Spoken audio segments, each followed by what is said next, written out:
Millones de personas pueden morir, una gran parte de ellas niños. 8979 заседание Совета Безопасности является... The 8,979th meeting of the Security Council is called to order. Así se advierte en las Naciones Unidas. Este es el peligro escalofriante si no se reanudaran cuanto antes las exportaciones de granos y cereales desde Ucrania, algo que se ve extremadamente difícil.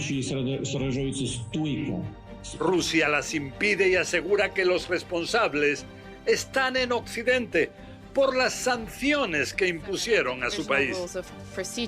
En la Unión Europea acusan a Rusia de emplear un nuevo arma en esta guerra, matar de hambre, y precisamente a las poblaciones más vulnerables de distintos continentes del planeta. Si en la guerra se habla en Ucrania de decenas de miles de muertes, en este tema el daño a nivel global puede ser aún mucho más aterrador. Millones de seres humanos.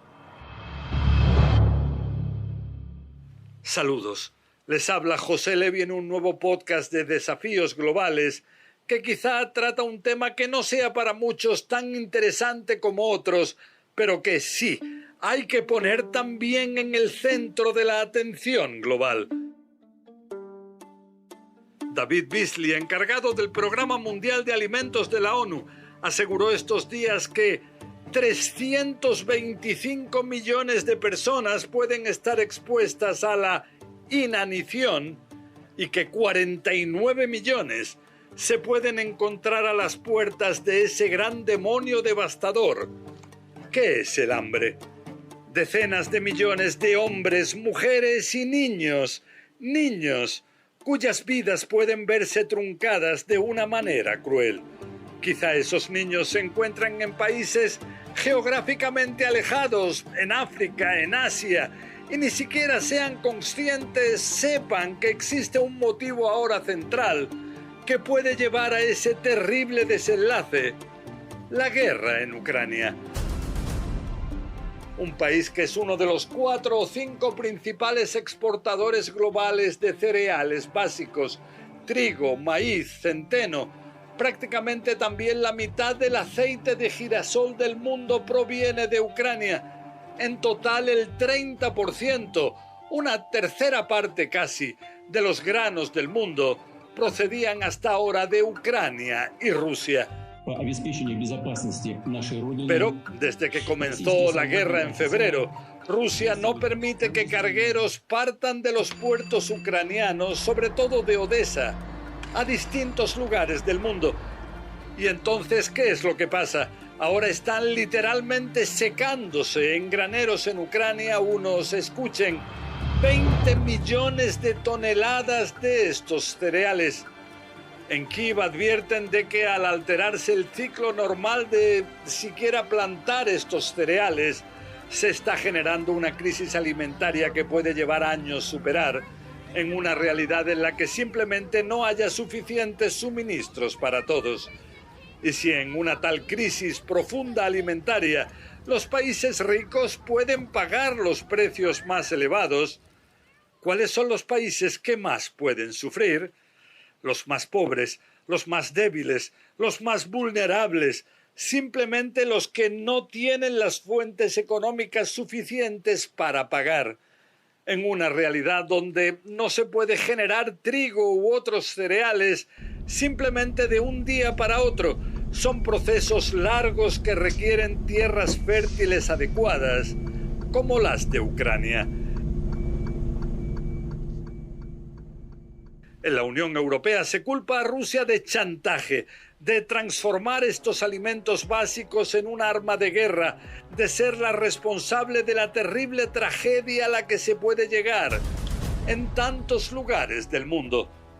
Pero en Moscú rechazan totalmente las acusaciones y dicen que es justo lo contrario, que los culpables son únicamente los países de Occidente que adoptaron una serie de acciones ilegales, que fueron, dicen, las que llevaron a este bloqueo marítimo.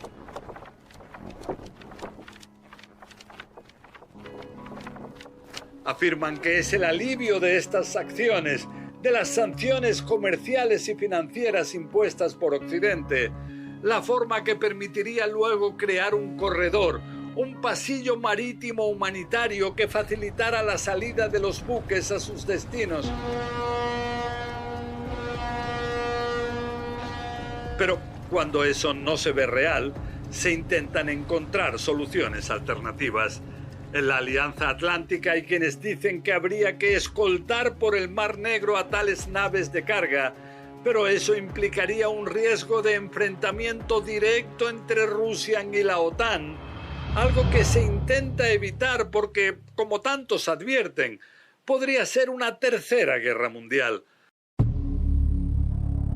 Otra posibilidad sería que Ucrania intentara transportar esos granos por tierra, en camiones o trenes, hasta otros lugares de Europa, puertos en el Mediterráneo. Pero se habla de cantidades ingentes de granos, demasiados para seguir esa vía alternativa. Una crisis que, según se afirma en el Programa Mundial de Alimentos de la ONU, podría ser no solo en países de África o Asia, sino también en ciertas zonas de América Latina y el Caribe. Se afirma que si ya más de 9 millones de personas sufren de inseguridad alimentaria severa, esa cifra puede aumentar ahora a más de 13 millones solo en Latinoamérica y el Caribe. Otro tema que también es verificado es si Rusia roba cereales ucranianos y en barcos los desplaza a países aliados. En una investigación de CNN se muestran imágenes satelitales en lo que parecieran ser granos cargados en 2 cargueros para su posterior desplazamiento a Siria. Eso sí, en Moscú rechazan esa posibilidad y hablan de fake news, de noticias falsas. En cualquier caso, Ucrania llama a la comunidad internacional a no comprar de Rusia granos que les robaron a ellos, pues afirman que algo así convertiría a esos países en cómplices de un crimen, dicen.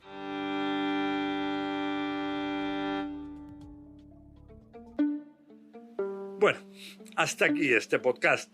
Espero que haya servido para dejar claro que son necesarias acciones internacionales urgentes para llegar a fórmulas que impidan un desastre económico y sobre todo y ante todo un desastre humanitario de una magnitud aterradora. Les habló José Levi.